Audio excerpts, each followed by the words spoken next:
Paz do Senhor, bom dia. Vamos abrir a palavra de Deus em Filipenses 1, versículo 27. Filipenses 1, 27. Hein?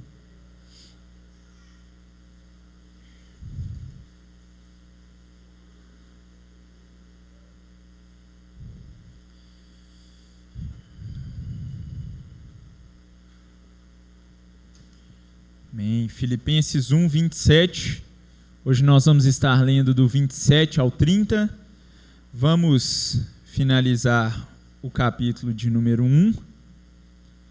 Nós estamos em uma série de mensagens sobre a carta de Paulo à igreja que se encontrava em Filipos. Nós já tivemos 2 mensagens anteriores e hoje nós vamos dar continuidade. Bom, sempre é necessário, sempre é bom, é desejável que nós estejamos novamente trazendo aquilo que nós vimos até agora. Sobre essa carta, Paulo ele escreve essa carta aos irmãos que estavam em Filipos. A data aproximada é de 60 depois de Cristo. Isso é uma data aproximada, mas é aí que há o maior consenso. E Paulo ele estava preso.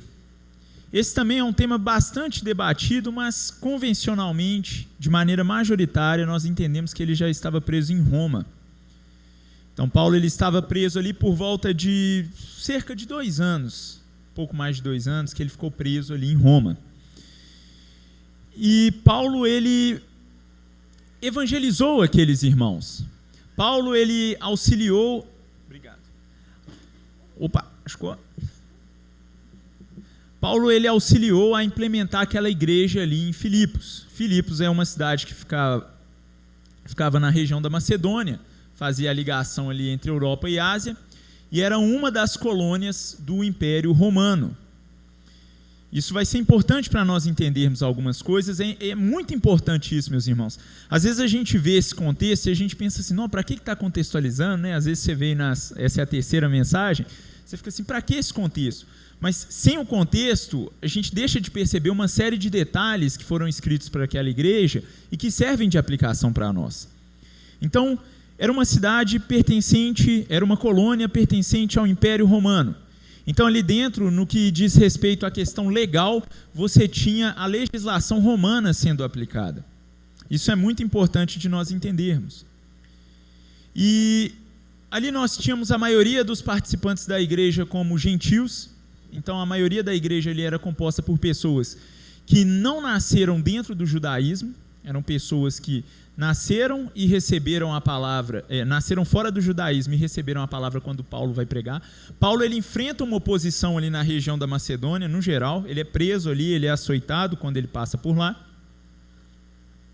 E o fato é que Paulo recebe notícias dessa igreja e decide escrever uma carta a essa igreja. E como nós já vimos, essa carta ela tem alguns propósitos, dentre eles um dos principais de dar ânimo àquela igreja, de falar sobre a alegria em Cristo para aquela igreja. Nós temos uma cidade, então, que era uma cidade que tinha uma cultura que não era tradicionalmente uma cultura judaica, uma cidade com muitos militares aposentados, né? Muitos militares reformados. Era uma colônia importante para o Império Romano. Bom, e é maravilhoso quando nós lemos essa carta, graças a Deus, já que eu vim trazer essa mensagem, eu tive a oportunidade de lê-la novamente, e assim, é algo maravilhoso, é algo que enche o nosso coração. Deus é zeloso demais com o seu povo, desde aquela época, desde o Antigo Testamento e até hoje. Quando nós pensamos no amor de Deus em permitir que essa carta chegue até nós hoje em dia, e que vários e vários homens ao longo da história estudaram muito essa carta foi transcrita várias vezes e chegou até hoje para nós. Isso é maravilhoso. E entrando na carta, o que nós vimos até agora? A primeira mensagem, quem trouxe foi o pastor Glaico, foi do verso 1 ao verso 11. E nós vemos nesse verso o seguinte: primeiro, Paulo ele tinha um carinho muito grande por aquela igreja. Isso se deve a alguns motivos, isso se deve a alguns fatores. Dentre eles, o principal é que aquela igreja, a igreja que estava em Filipos, não abandonou Paulo durante a perseguição de Paulo, durante a prisão que Paulo sofreu. Aquela igreja era uma igreja que estava presente com Paulo, era uma igreja que contribuía para o ministério de Paulo.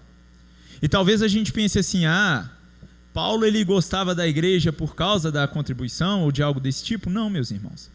A contribuição ela demonstrava, na verdade, o amor que os irmãos tinham pela palavra de Deus e a fidelidade pela palavra, e a fidelidade e o amor que eles tinham também pela vida do apóstolo. Afinal de contas, é muito fácil ficar no mesmo barco quando tudo está bem, né? Agora, quando a coisa está feia, quando a perseguição começa, quando ali a coisa aperta, muitos abandonaram Paulo. Muitos começaram a duvidar se realmente isso é palavra de Deus, ou vocês acham que o evangelho triunfalista ele surgiu só agora no nosso presente século? Isso já é algo antigo. Então aquela igreja era uma igreja onde Paulo via os frutos, porque aqueles irmãos eram irmãos que estavam genuinamente solidificados e fortalecidos pela palavra de Deus. E aí o que nós encontramos dos versículos 1 a 11 é o apóstolo Paulo, um homem que está preso, um homem que está tendo seus direitos negados, um homem que está privado da sua liberdade, mas nós vemos um homem extremamente alegre e grato a Deus. E qual é o motivo da alegria e da gratidão de Paulo a Deus? Bom, ele é grato a Deus, primeiramente pela obra, a obra salvífica de Jesus Cristo, pela igreja, por ele, na cruz do Calvário. E ele é grato a Deus porque ele vê naqueles irmãos frutos do evangelho. E aí, como foi pregado aqui na primeira mensagem, nós vemos como a perspectiva é uma perspectiva diferente. Quando a perspectiva está no lugar certo, quais são os motivos de alegria?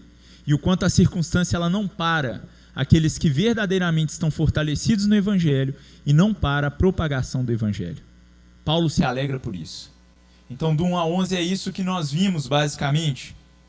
Vimos um homem cheio do Espírito Santo, que ama a Deus e que ama a obra de Deus. E na semana passada o pastor Robson pregou dos versículos 12 ao 26.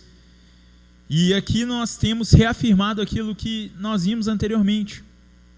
Paulo ele mostra que a transmissão do evangelho, a transmissão da palavra de Deus, o pregar o evangelho, ele é mais importante do que o bem-estar do pregador. E aí, para a gente não jogar tudo nas costas de Paulo, porque ele era um apóstolo, evangelizar é uma tarefa que é dada a todos nós, a todos os cristãos. Então, o evangelho, a fidelidade à palavra, ela é mais importante do que o bem-estar de qualquer um de nós e de qualquer um dos irmãos. Então, Paulo ele reconhece isso. E novamente ele demonstra segurança em sua fé em Jesus Cristo, gratidão a Jesus Cristo pela vida daqueles irmãos e felicidade, alegria. Alguns existe a distinção entre felicidade e alegria, às vezes eu vou usar aqui como sinônimos. A perspectiva de Paulo é uma perspectiva voltada para o céu, para as coisas espirituais. A perspectiva de Paulo, o coração de Paulo, ele repousa em Deus e, consequentemente, isso é voltado para a obra de Deus. Então é isso que nós vimos até aqui. E aí hoje nós vamos ler do 27 ao 30. Eu decidi não fazer uma divisão aqui porque são apenas 4 versículos, então nós vamos passar por eles e vamos dar continuidade aqui. Vamos lá. Diz assim, eu estou na ARA, tá? Eu vou citar às vezes como está escrito alguns trechos na NVI, mas nós vamos ler aqui na ARA. Diz assim: vivei, acima de tudo, por modo digno do Evangelho de Cristo, para que, ou indo ver-vos, ou estando ausente, ouça, no tocante a vós outros, que estáis firmes em um só Espírito, como uma só alma, lutando juntos pela fé evangélica, e que em nada estáis intimidados pelos adversários, pois o que é para eles prova evidente de perdição, é para vós outros de salvação, e isto da parte de Deus. Porque vos foi concedido a graça de, padecerdes por Cristo, e não somente de crerdes nele, pois tendes o mesmo combate que vistes em mim, e ainda agora ouvis que é o meu. Amém? Baixe sua cabeça, vamos orar. Senhor Deus, muito obrigado por esse momento, muito obrigado porque o Senhor se faz presente aqui no nosso meio. Nós te agradecemos pela tua palavra maravilhosa, ó Deus, que o Senhor permite que nessa manhã nós estejamos lendo e expondo aqui. Ó Senhor Deus, eu quero começar pedindo pela minha vida, que o Senhor tenhas misericórdia de mim, Deus.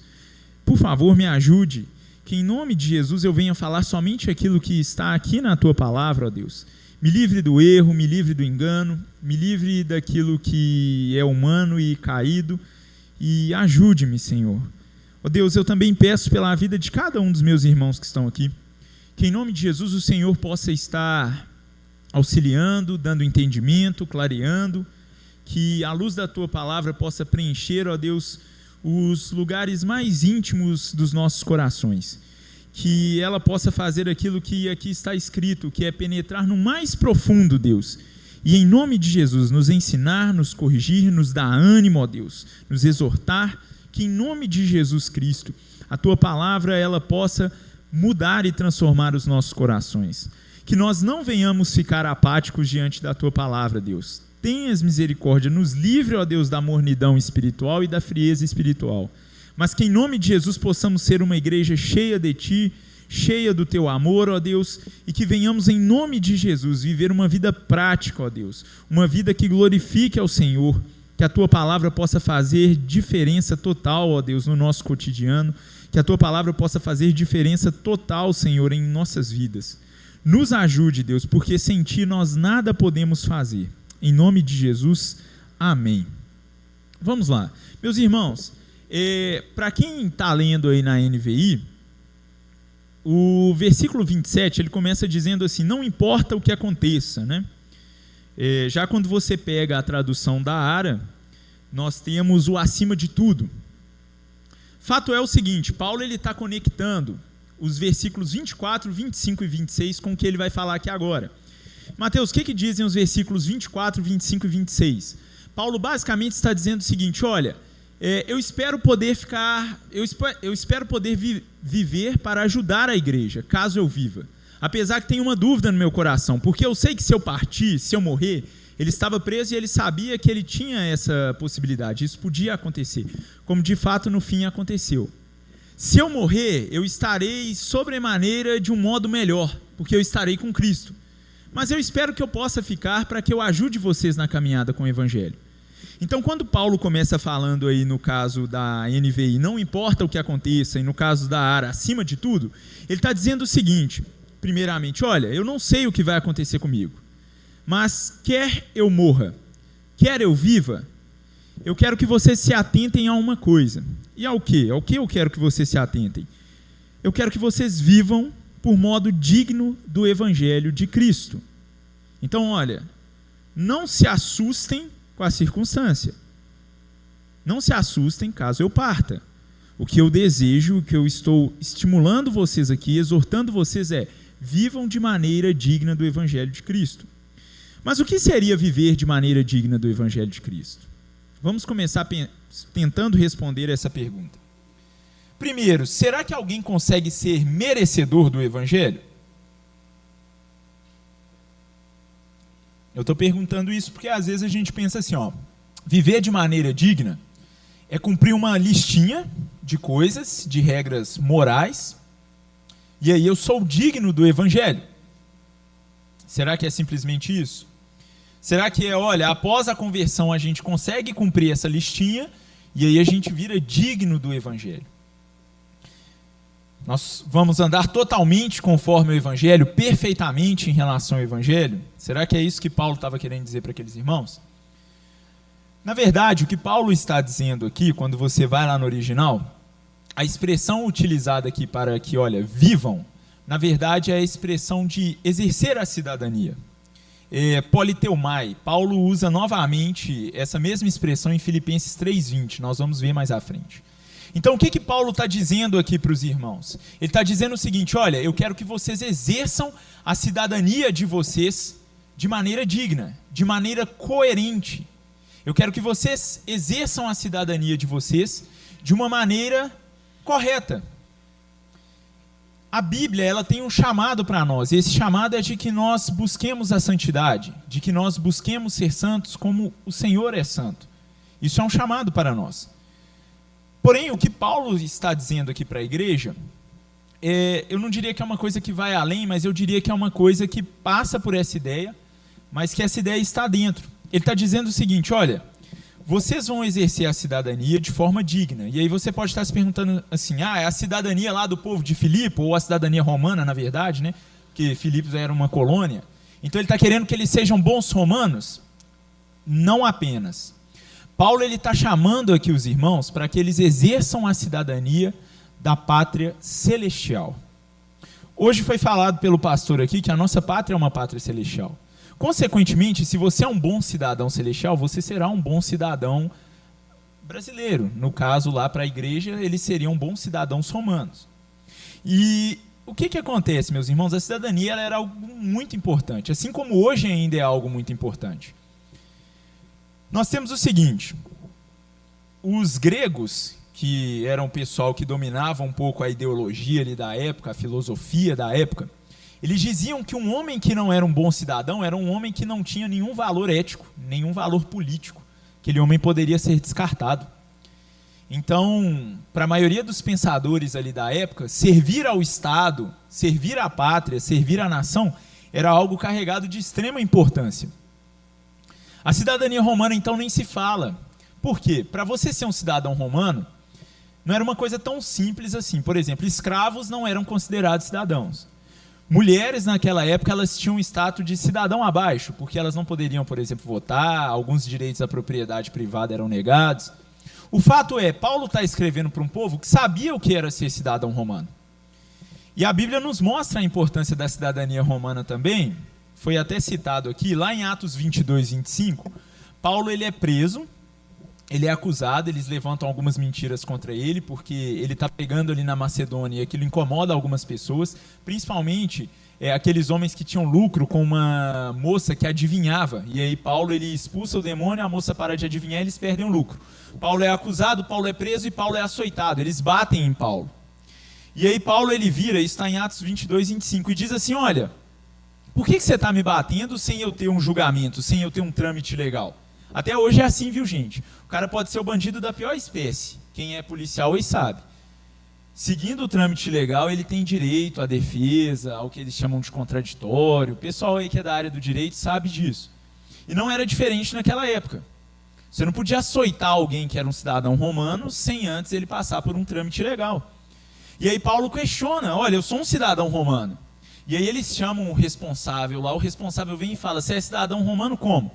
Eu gastei muito dinheiro para ser um cidadão romano, ou seja, o cara comprou a cidadania romana, era algo difícil de conseguir. Paulo diz assim: não, eu sou cidadão romano de nascimento. Meus pais eram cidadãos e eu sou cidadão. Então, o que Paulo está exortando aqui à igreja de Filipos e nos diz hoje? Olha, vocês devem viver como cidadãos.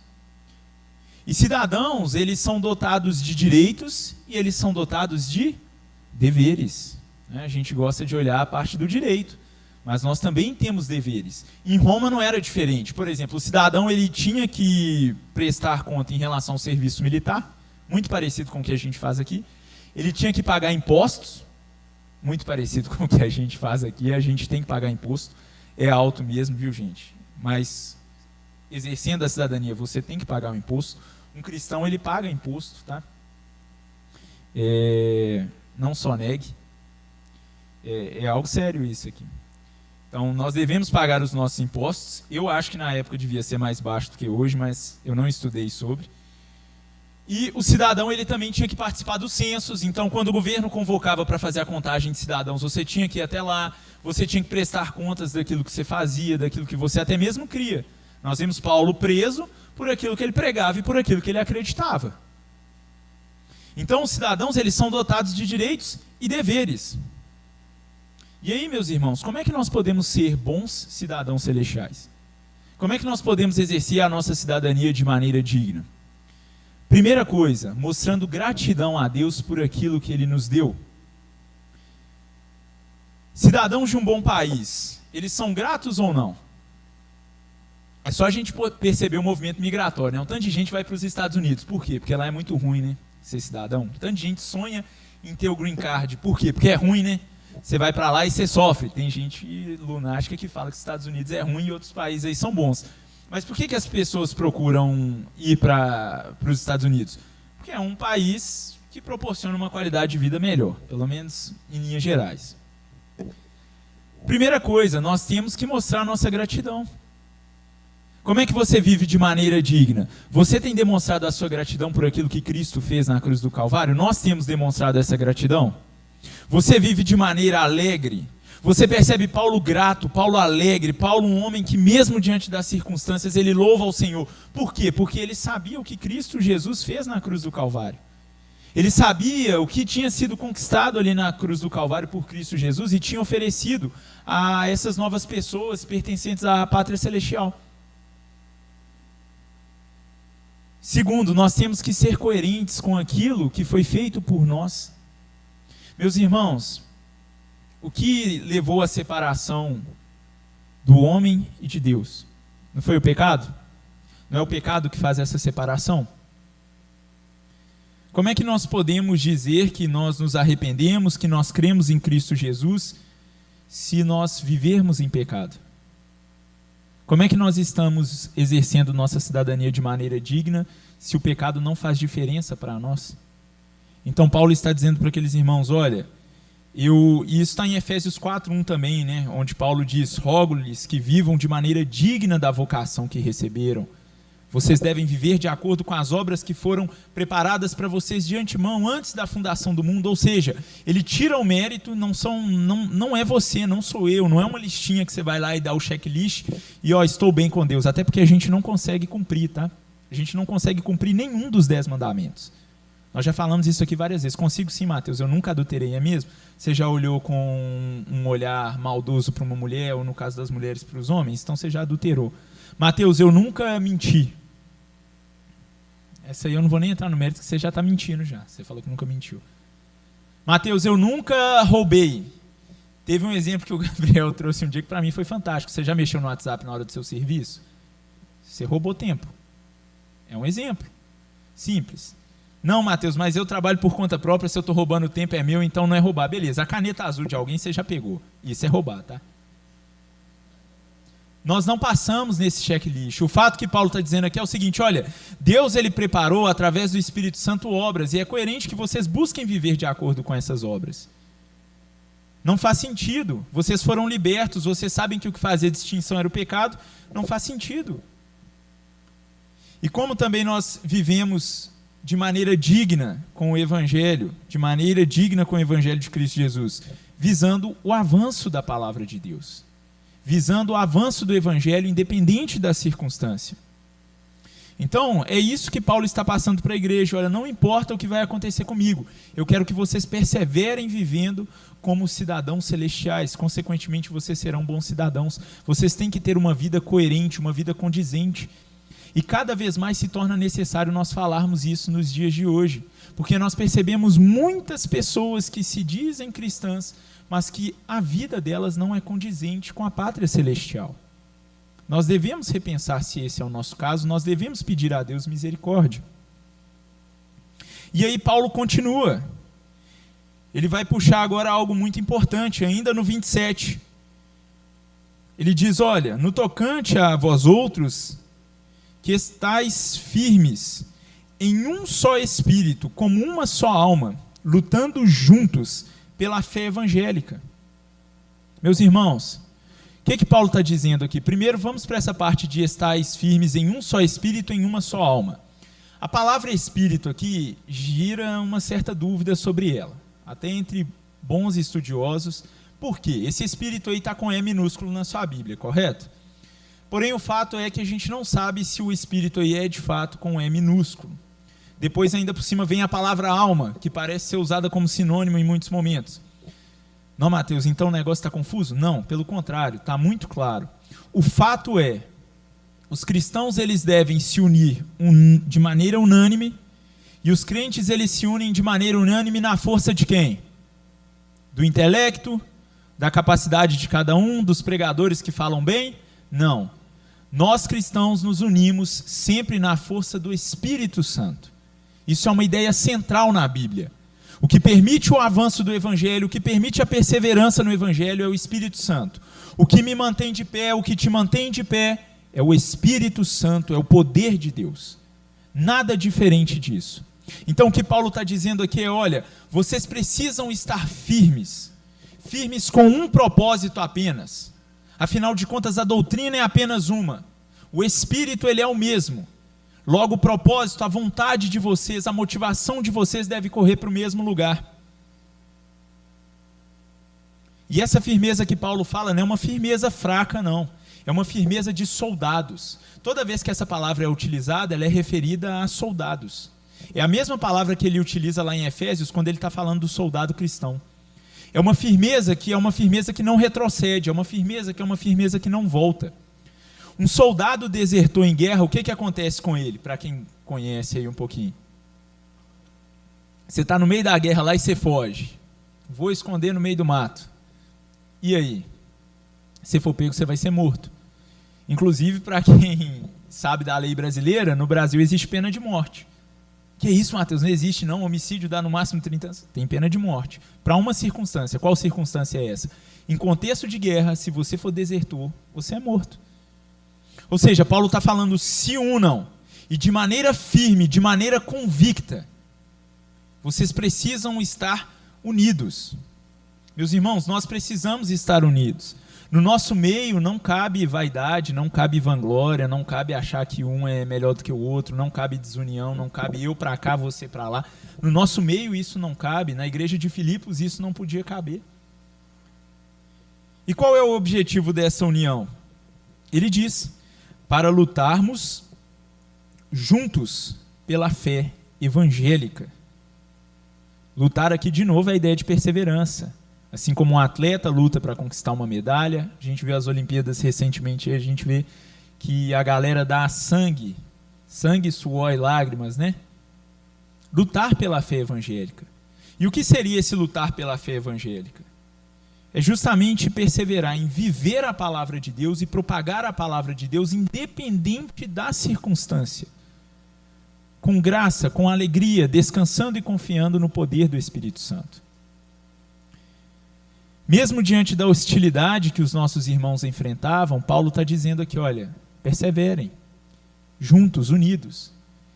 E quando nós lemos isso, nós sentimos até um misto de sentimentos em relação àquelas pessoas que são desigrejadas, ou aquelas pessoas que dizem que você não precisa de caminhar com ninguém do seu lado, afinal de contas a fé é particular, e você pode lutar pela sua fé.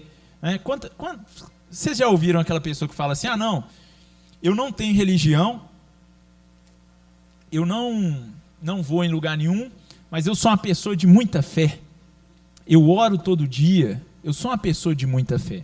Meus irmãos, a fé, ela é exercida, ela é vivida e ela é perseverada no meio do povo de Deus, em comunidade, juntos, unidos. Afinal de contas, se você tentar viver a sua fé no seu particular, você vai criar um Deus à sua imagem e semelhança.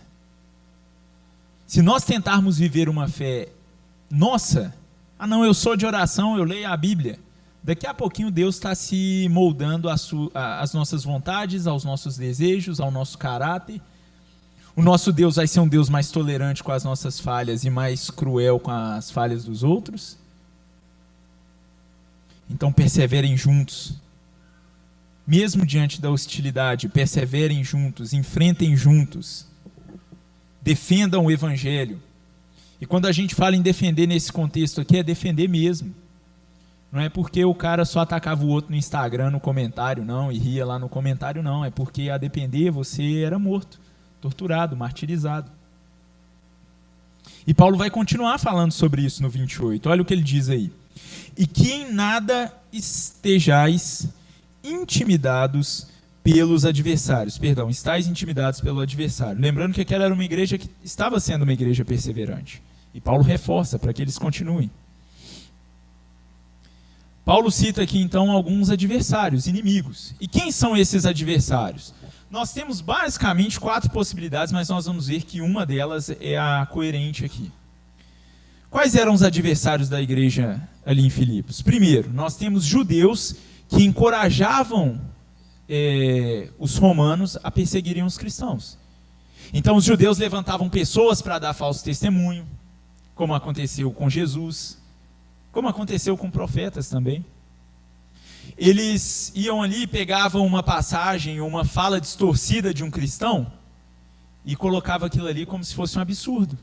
Então, por exemplo, para nós cristãos, quem comanda todas as coisas? Quem é o rei dos reis? Jesus. Isso quer dizer que o cristão queria tomar o poder, derrubar o poder instituído ali? Não. Pelo contrário, a gente vê Paulo falando para o pessoal obedecer às autoridades, correto? Mas aí os judeus pegavam e distorciam aquilo. Olha lá, ó, está querendo derrubar o Império Romano. Insurgentes. Isso é curioso porque os judeus daquela época também eles não queriam o Império Romano sobre eles, né? Uma coisa estranha.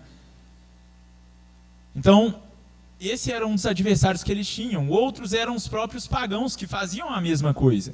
Como nós vimos no caso lá da menina que dava lucro, e de repente Paulo ele termina com aquilo. Imagine, um tanto de gente ganhando dinheiro com ocultismo, com misticismo, com a ação de demônios, e aí de repente vem o cristianismo, vem o evangelho e institui algo totalmente diferente daquilo.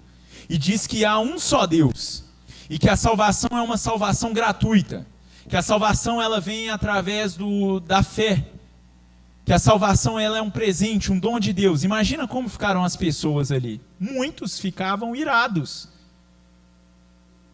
E aí denunciavam os nossos irmãos para o Império Romano. Nós temos também os inimigos que eram mais internos. Nós temos aqueles que eram judaizantes, que queriam que, olha, Jesus, ok, pode seguir Jesus lá, mas Jesus não é suficiente para salvar, não. Você precisa circuncidar, você precisa guardar a dieta alimentícia, senão nada feito. Temos também aqueles que eram que hoje nós chamamos de hipergraça, né? Olha, não importa, o corpo é ruim, mas o espírito ele já está pronto. Pode viver do jeito que você quiser, tá? O espírito vai para Deus, o corpo volta para a terra, viva de qualquer maneira. Porém, quando a gente pega, eu estou falando aqui porque eram muitos adversários, para a gente poder conseguir ver que não era uma situação, não era uma circunstância fácil, era uma situação desafiadora. Porém, o que Paulo está dizendo aqui é o seguinte: olha, vocês têm perseverado e devem continuar perseverando contra esses adversários. E a palavra aqui, olha, não se sintam intimidados, vocês não estão intimidados, ela está relacionada, aquele medo que é um medo profundo.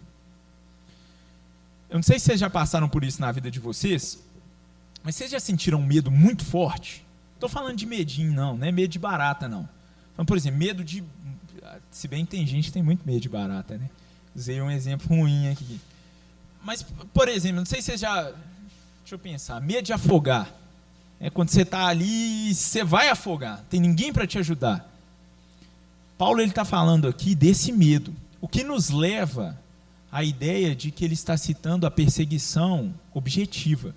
Aquela perseguição que é uma perseguição que, olha, você vai ser preso, você vai apanhar, você vai ser torturado. O que pode ser pior do que isso ainda, ameaça contra alguém da sua família, alguém que você ama muito. Porque às vezes, isso até para um soldado, né? Um soldado apanhar, um soldado ser torturado, se ele for um cara que tiver um psicológico muito bem treinado, ele aguenta a onda. Agora, você vê alguém que você ama ser torturado, ser açoitado, você ver a sua família desamparada, os seus irmãos, amigos desamparados. Era essa a dificuldade que eles estavam enfrentando ali em Filipos. E Paulo fala, olha,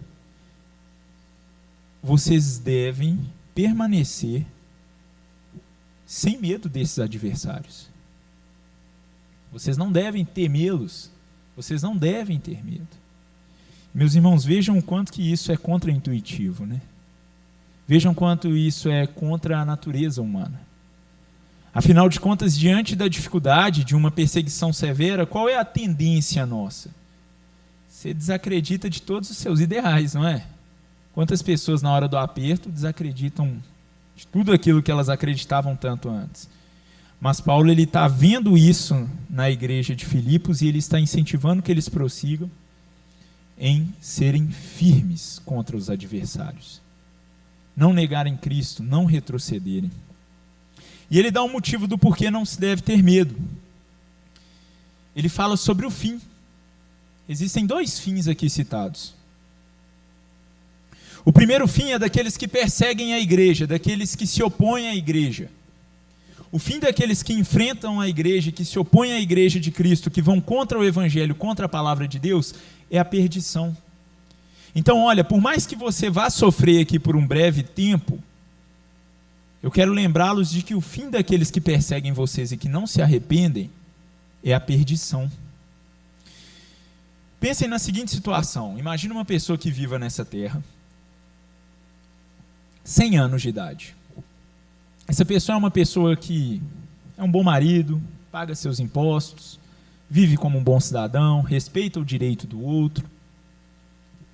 Mas imaginem que essa pessoa ela nunca se arrependeu, nunca viu a necessidade real de se arrepender, e que essa pessoa também ela nunca creu em Cristo.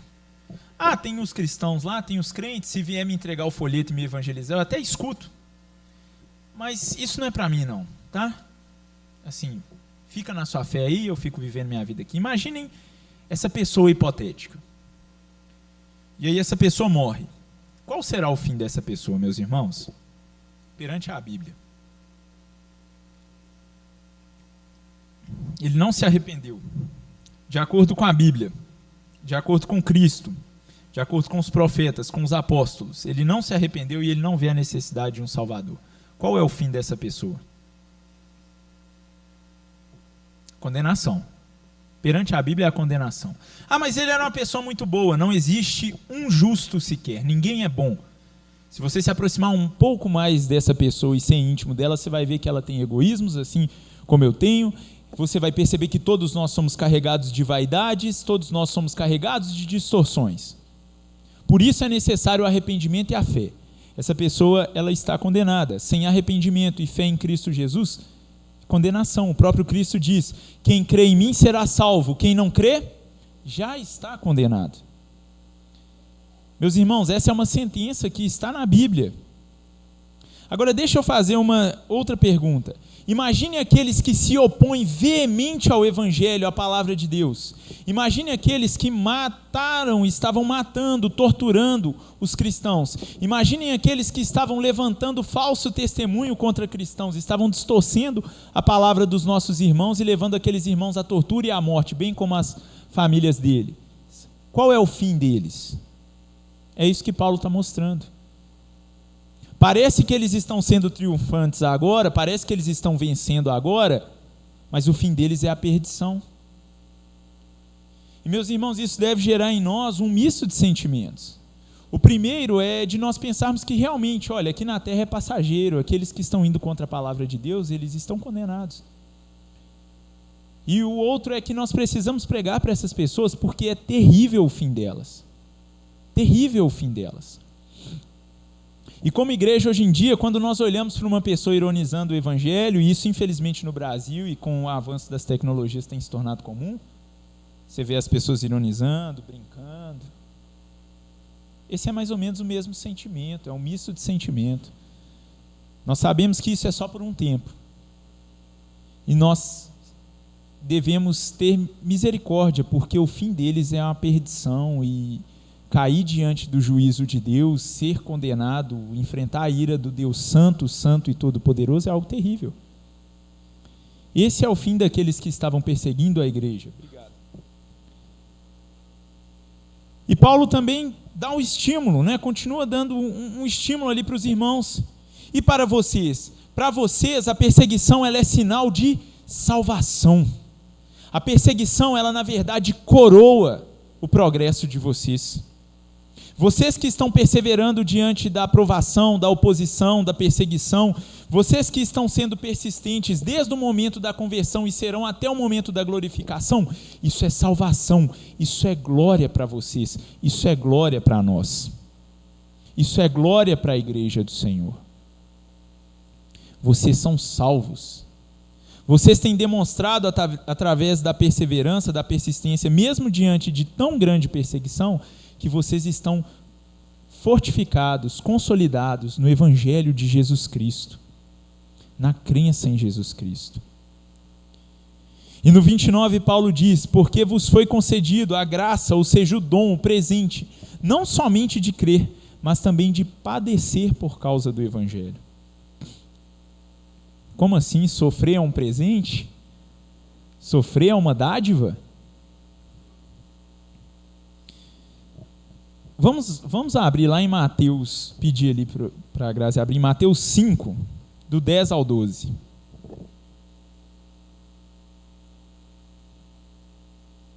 Mateus 5, do 10 ao 12. Hein? Bem-aventurados os que sofrem perseguição por causa da justiça, porque deles é o reino dos céus. 11. Bem-aventurados sois vós quando vos injuriarem e perseguirem e mentindo disserem todo mal contra vós por minha causa. Exultai e alegrai-vos, porque é grande o vosso galardão nos céus, porque assim perseguiram os profetas e os que foram antes de vocês. Meus irmãos, ser perseguido por causa de Cristo, por causa da justiça, é um presente, é uma dádiva. Porque nessa terra aqui você pode sofrer por alguns anos, assim como o apóstolo Paulo sofreu por alguns anos, mas ele sabia que o galardão, ele sabia que a glória celestial seria muito maior. E é isso que enchia o coração de Paulo e dos irmãos ali em Filipos de alegria. Era nisso onde residia a confiança nele. Afinal de contas, se de fato você for seguir a lógica humana aqui dentro dessas passagens, você vai falar: esse povo é doido. Um bando de derrotado. Mas eles sabiam em quem eles criam. Eles sabiam onde estava o tesouro deles, onde estava o coração. E existem diversos outros textos que nos mostram isso. Atos 2:10, a carta à igreja de Esmirna diz: nada temas das coisas que há de padecer, eis que o diabo lançará alguns de vós na prisão para que sejais tentados, e tereis uma tribulação de 10 dias. Sejam fiéis até a morte, e dar-te-ei a coroa da vida.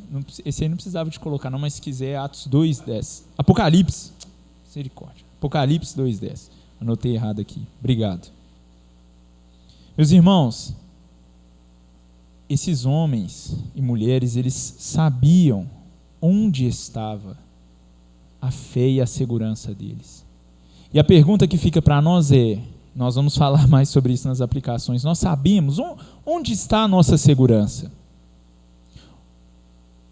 A gente percebe às vezes uma igreja triste porque não recebi bênçãos aqui na terra. Complicado, difícil. É porque a perspectiva é totalmente errada. A perspectiva dessa igreja, a perspectiva de Paulo e o desejo de Paulo para essa igreja e para nós hoje é que a perspectiva esteja no lugar certo. Isso aqui vai passar muito rápido. Se a nossa perspectiva estiver aqui na terra, a própria Bíblia diz isso: nós seremos os mais miseráveis dos homens. Agora Paulo, ele sabia onde estava a confiança e podia vir provação, como de fato veio morte, veio tortura.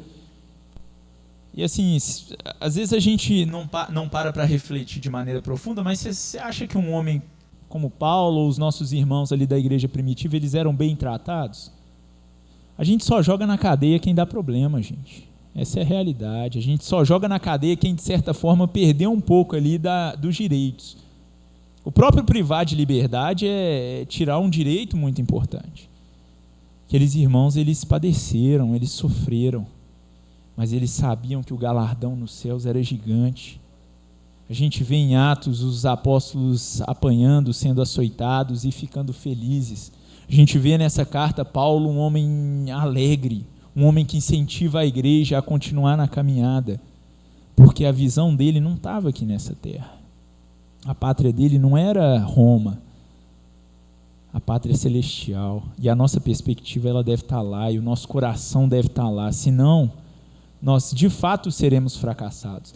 Agora, da mesma forma, se a nossa perspectiva estiver no céu, quão triunfante nós seremos, e não é porque nós merecemos não, é porque nós sabemos o que nós recebemos e receberemos ainda mais de Cristo Jesus. É isso. Então, sim, é uma graça sofrer por Cristo. E aí, só para fazer uma diferença, o pastor Robson comentou sobre isso semana passada também, e é bom fazer essa diferença porque muito cristão confunde. Aqui a gente está falando de sofrimento por causa do Evangelho de Cristo. Cuidado para não confundir, tá? A gente não está falando de sofrimento aqui por causa de consequência de pecado. E quando eu falo de pecado também é do pecado lá de Adão e Eva, tá? Tem coisas que nós vamos padecer aqui porque nós já nascemos debaixo de um juízo, de um jugo. No mundo vocês terão aflição. E aqui também nós não estamos falando de sofrer por causa daquilo que é um pecado direto seu. É o famoso assim, não, o devorador está bravo lá em casa. Não, eu sei que está gastando mais do que você pode. Eu sei que é irresponsável. Não, tem um negócio aqui da minha saúde que está pegando. É porque a gente só come fast food, doce demais, e taca ali carboidrato e açúcar. Não faz atividade física. Não é disso que a gente está falando. A gente está falando aqui de sofrimento por causa do Evangelho, por viver uma vida em conformidade com o Evangelho e por propagar o Evangelho, por pregar o Evangelho. É disso que a gente está falando. E aí agora, antes de nós irmos para as nossas aplicações, Paulo ele finaliza as suas palavras mostrando-se como exemplo. No 30 ele diz o seguinte: pois vocês estão tendo o mesmo combate que vocês viram em mim, e ainda agora ouvis. Ou seja, aqueles irmãos de Filipos, eles viram Paulo sofrer e Paulo padecer quando Paulo começou a pregar ali na região da Macedônia. Eles viram Paulo ser preso, eles viram as marcas dos açoites, eles viram o pessoal lá fofoqueiro falar mal de Paulo. Vocês estão seguindo esse cara? Tá de brincadeira, né? Olha lá, tá preso, ó, bandido. Eles tinham visto isso em Paulo, eles viram o sofrimento. O bom, de certa forma, que é melhor do que na nossa época, é que ninguém entrava enganado, não.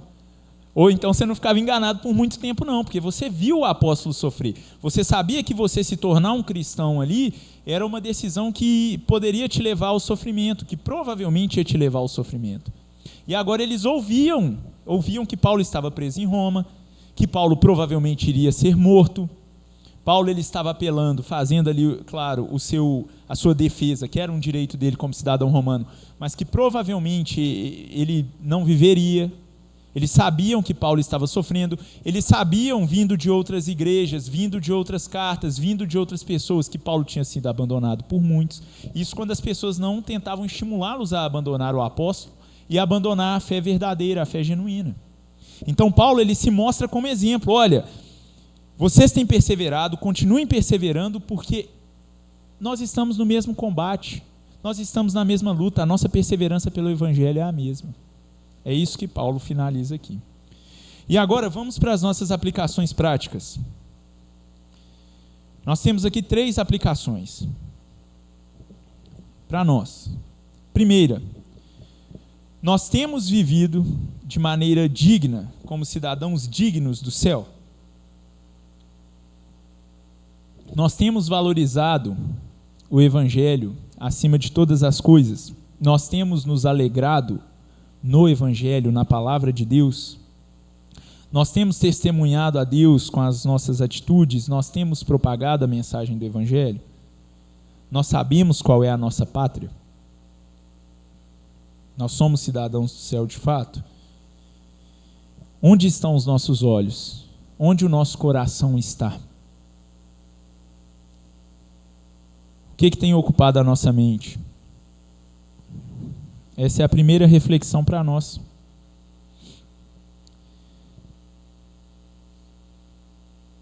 Isso é muito importante, irmãos, porque, de fato, é muito triste nós sermos cristãos, vou usar até a expressão que é usada aí fora, cristão meia boca. Isso é muito triste. A gente tem até uma base para isso, mas se a gente parar para refletir, talvez seja pior do que uma pessoa que está lá fora. Porque é aquela história do sapo na água morna, né? Você coloca ele numa água ali no início morninho e vai esquentando, vai se acostumando. Meus irmãos, vamos pedir a Deus, e isso aqui não é uma coisa em definitivo não, tá? Enquanto eu viver nessa terra aqui, eu vou ter que pedir a Deus que cada dia mais e mais o nosso coração esteja no céu. Que cada dia mais e mais a nossa pátria seja uma pátria celestial. Que cada dia mais e mais a nossa perspectiva seja uma perspectiva diferenciada. Porque para viver o Evangelho e para pregar o Evangelho, é somente se a nossa perspectiva for essa. Segunda aplicação. Nós temos vivido de fato a unidade cristã para que nós possamos resistir aos adversários e opositores? Nós temos possuído o mesmo propósito que os nossos irmãos, que a nossa comunidade? Nós temos sido uma igreja firme e unida para defendermos, vivermos e pregarmos o Evangelho? E aí talvez essas perguntas elas possam ser perguntas um pouco gerais. E aí você pensa assim, como é que eu vejo isso de maneira prática? Vamos trazer isso como uma prática para nós. As coisas da nossa comunidade, elas são de fato importantes para nós? As coisas da nossa comunidade, para o avanço do Evangelho, para a nossa perseverança no Evangelho, nós temos levado elas a sério? Nós temos levado a nossa comunidade local a sério? Qual é nosso interesse pelas coisas que são pregadas, que são ditas, que são expostas? A gente tem levado de qualquer forma ou de fato não? Nós estamos juntos, eu estou unido, eu estou com a minha comunidade, perseverando em buscar a Deus. Fica também essa aplicação e reflexão para nós. E última aplicação e reflexão aqui. O quanto nós somos firmes diante dos opositores. E eu decidi falar de oposição e não de perseguição aqui, porque, para ser bem sincero com os irmãos, estudando um pouco sobre a igreja de Filipos e a igreja primitiva, eu sempre fico constrangido de usar a palavra perseguição. Porque a gente está falando de irmãos aqui que morriam, de irmãos que eram torturados, de irmãos que tinham seus direitos negados, de irmãos que as famílias eram torturadas na frente deles. Fico imaginando para um pai de família ver a esposa e os filhos serem mortos na frente deles, por não negar a fé. Mas nós sabemos que nós temos enfrentado algumas oposições, e vamos ser práticos aqui também. Eu vou dar alguns exemplos. Lá no seu serviço, talvez, isso é muito comum, quando as pessoas ouvirem você pregar o Evangelho, e aqui nós estamos falando do Evangelho de Cristo, o Evangelho genuíno, não é um Evangelho coaching, não é o evangelho sincrético que diz que todo mundo vai para o céu. Eu estava conversando com os irmãos PG ontem, e eu disse para eles que chegou um rapaz novo em um dos lugares que eu trabalho, e o pessoal falou para mim, por algum motivo, não sei porquê, ele é evangélico. Eles falaram porque sabem que eu sou evangélico. Aí eu, que bênção, que bom, legal. Aí, numa roda nossa de conversa lá, e eu trabalho no meio que o povo gosta de falar de Deus. Lá na verdade, todo ser humano é um teólogo, mas eles gostam de falar sobre Deus, sobre ideologia, sobre política, e acaba sempre entrando nesse assunto. E aí eu ouvi dessa pessoa assim, não, mas a igreja está no nosso coração. Né, fulano? A igreja está no nosso coração, o Deus é o Deus do nosso coração. Não, já deu ruim já. Evangélico, frequente em igreja, né? Daqui a pouco o caminho é de todos e etc. Mas como é que nós temos agido diante dessa oposição? Afinal de contas, se lá no seu serviço você pregar o evangelho genuíno, na maioria dos casos, você vai sofrer um cancelamentozinho, tá? As pessoas vão começar a te olhar um pouco diferente, vão te tirar de alguns assuntos. Já começa quando você não ri de algumas piadas e de algumas brincadeiras. Se mantém um pouco mais sério. Já começa aí, as pessoas já percebem e começam a te excluir de algumas coisas. Como é que nós temos sido diante dessas oposições, desse cancelamento, seja no trabalho, na escola, na universidade, nos nossos ambientes? Será que a gente tem sido firme, como o apóstolo via que a firmeza na igreja em Filipos e incentivou que eles continuassem firmes? Ou será que para ser bem aceitos, será que nessa necessidade que o ser humano tem de aceitação, porque é natural a necessidade de aceitação, porém essa necessidade de aceitação nesse caso ela é diabólica, será que a gente se rende a ela? Não, Mateus, eu não posso ser excluído não, É só eu rir, brincar aqui, fazer uma piadinha indecente, moral, não tem nada a ver não, é tranquilo, é de boa. Eu continuo com a minha fé. Ah não, Mateus, a galera vai me excluir demais. Deixa eu soltar um evangelho um pouquinho mais leve. Aí a pessoa vem perto de você, às vezes solta um evangelho distorcido perto de você. Não, é mais ou menos por aí mesmo. É isso mesmo, né? Dá menos trabalho, cansa menos. Afinal de contas, irmãos, hoje em dia, e sempre foi assim na história do evangelho, quando você prega o evangelho genuíno, você vai ter trabalho, geralmente. Porque o evangelho, ele confronta. O evangelho, ele toca na nossa ferida e ele mostra, olha, você é o problema, eu sou o problema, você é pecador, eu sou pecador. E isso não é confortável para o nosso ouvido. O que a gente quer ouvir é que nós somos bonzinhos, que dentro de nós a gente tem um potencial incrível e que dentro do ser humano há a bondade intrínseca. Nós temos resistido aos opositores e levado a mensagem? Ou nós temos ido para o lado da comodidade? Que fiquem essas aplicações e reflexões para nós, amém? Vamos ficar de pé.